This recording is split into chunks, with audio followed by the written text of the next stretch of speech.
Good morning, everybody. DJ Styles here at Custom Corpses. Okay, we're going to try this again. Foam filling a mask. Only this time I am definitely not touching this camera, so you don't lose the whole process. At least the part we missed that was really cool was the foaming up part. So we're going to do this again, only with my master copy made out of urethane. We're foam filling that. And doing the same thing, only I'm going to have to shake this up first. This is the part that you have to shake. Yeah, it's, you know what, it's actually in pretty good shape. I'm looking at it, and I don't see any dark yellow spots in this, which is really it's cured foam. Okay, so I'm going to turn on my thing here, and that's going to zero out automatically. And I definitely have it set at grams. Yes. Okay, so this ratio mix is two parts. You have the TC266 part A, and that is the activator, and the foam is actually part B, and that is the foam. So the first thing you do is you pour the foam into the bucket. All right, and I need to put 450 grams. I'm going a little less than I did last time because it was just too much foam. I used way too much. So I'm gonna go 450, and at 100 to 50 ratio, that means I've got to bring up, once I put the 450 grams in here, I'll put the activator in here, and I'll bring that weight up to 675. Yeah, 675, because I got this. Because I'm going to 450, I'm splitting the weight of the 50 on the last on the 450. So we need to bring this up to 450 first. 2, 3,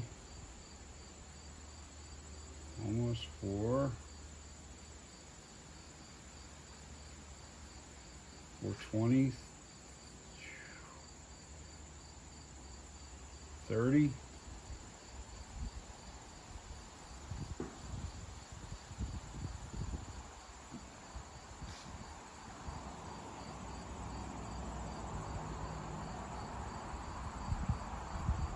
What the hell? I must have been touching the sides. Okay. The wind, believe it or not, is actually making my thing trip out here. 49, there it is, 450, right on the money.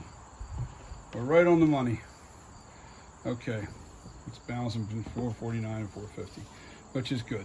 Now, I got to bring that number up from 450 because 4.5 times 50 is 225, and that brings it up to 675.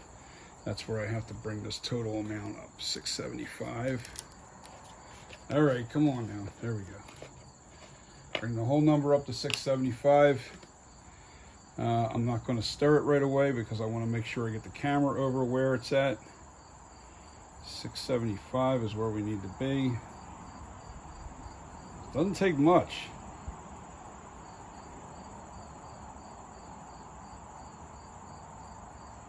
$40, $50, $60, $74. 75, right on the money. Okay, I'm not going to show you the process of mixing it because that's kind of boring anyway, but you want to do it real vigorously. I'm going to take you over to the mold so you can see what I'm doing. Now, I'm putting this in on an angle because I want that chin to fill up first. And then I'm going to straighten it out.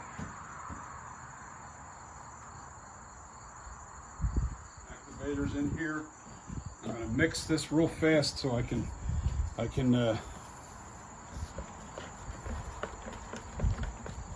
want more working time so I can slosh it around inside this thing a little bit so it gets into all the rubber areas. Okay.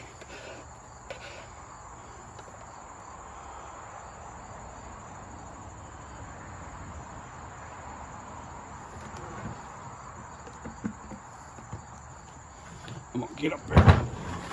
Need you to get in there. Oh, it's already firing. Humidity is bad out here.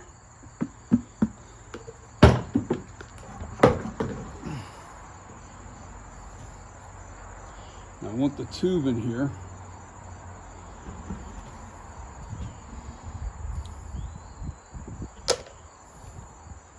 See it?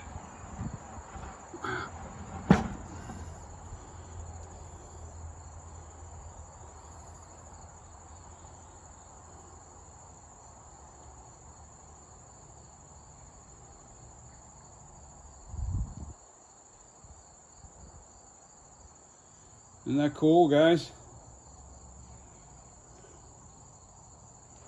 And that's pretty much it. I hope that got on camera because that's really... Yes, sir. It goes so fast. Now I'll cut all that foam off of there once it cures. And I gotta wait about 2 hours. That's how fast that foam activates, guys. It really fires quick. You gotta stir that up like 20 seconds, and then you instantly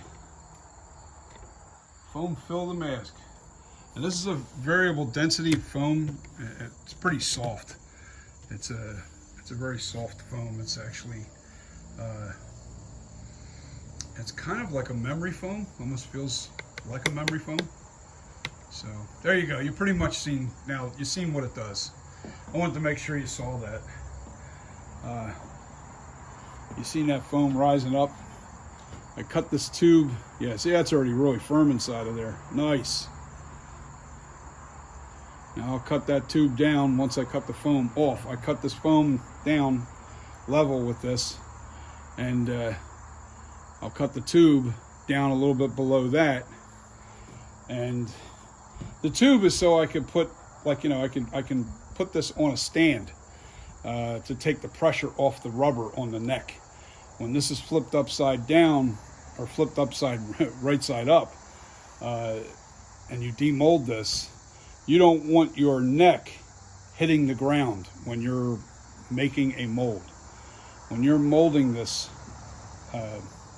master copy, you definitely don't want to have a stress on your neck, because it'll deform the neck. I've already learned that lesson once. So from this point forward, I always put these tubes in here, and that's just so a dowel will fit inside of this and it'll hold the weight. There's a cap on the end of that tube, and I put the tube in, the cap's on the other end, dowel goes in and holds it up in place. And the only thing I have to do is make sure I cut this down below the neck area, so whatever it's sitting on, the dowel rod, whether it be a plate, I make the plate the same diameter of the neck and make sure that it fits inside the neck area. And I want that neck just barely touching the table, barely touching. And then when I have the neck barely touching the table, I can actually just put one solid coat of stone on it when I make the mold. It won't necessarily need to be a two-part mold. Well, yeah, this rubber is pretty stiff, and I made it pretty thick. So, yeah, the master. Whenever I make a casting from the master, whenever I make a mold from the master, I'm probably going to have to do a two-part mold. When I do my latex one in there that I'm still waiting on shrinkage, I want it to shrink up some more before I actually before I make the casting. I want to mold that, but I want to make sure that the latex is completely shrunk, and then I will make a mold from that. This way it's a smaller mask. It'll be a smaller version of the mask, which is good. And within the next, I think even later on tonight, once I get into it, I'm going to start sculpting the 78 mold into the 2018. I'm going to start that process tonight. I should have it done by the end of the week, and I'm going to take you through those steps. I'm going to watch you. You're going to watch me sculpt it. And what's cool about this is I actually have a 2018 TOTS mask that I'll copy. I'm gonna free it, I'm gonna do it by eye. I'm gonna copy the details that are in that mask onto the sculpture. So all the cracks and the deformities and everything's going to be in that mask. I want my mask, my version, to look like the 2018, and then I'm going to also do kills right after that. So that'll be just a little added more detail to it. So I should, and I'm praying that I have all 3 of these masks in production for the Halloween season this year. Right now, I've got my master done. I'm happy with it. I'm super happy the way this is going to turn out, because this is really firmed up tight. It's sticky right now, but it's firm. So, all right, so you've seen the activation. You've seen how fast it works. I mean, I literally had to dive in there to get that bucket out of there, because it was literally blowing up as fast as I was putting it in. It was crazy. It really foamed up fast. So, but now this foam sticks to this urethane rubber really good. So I'm happy. This will be really nice and tight, and it's right to the neckline. It's perfectly up against everything. There was lots of nooks and crannies inside of this thing. That's why it was important that I poured that into the neck area, so it blew it in and blew inwards, so it doesn't distort. It won't distort it anyway. That rubber's too thick and too stiff. The urethane. It's not like latex. Latex is very giving. Urethane is pretty solid rubber. So the master's done. I'll be demolding this in probably 2 hours. Stick around, well, not stick around for it, but look for that video too, okay? And then I'll see if there's any imperfections in that rubber, urethane rubber master copy. If there's any imperfections, I still got some urethane rubber left, and I can make a thick batch, literally almost like peanut butter, and fill any kind of holes or, that might be, imperfections that are in any kind of air bubbles or something that's up against the wall, because that'll actually leave an indented air bubble in your face if there was an air bubble up against the wall of the urethane.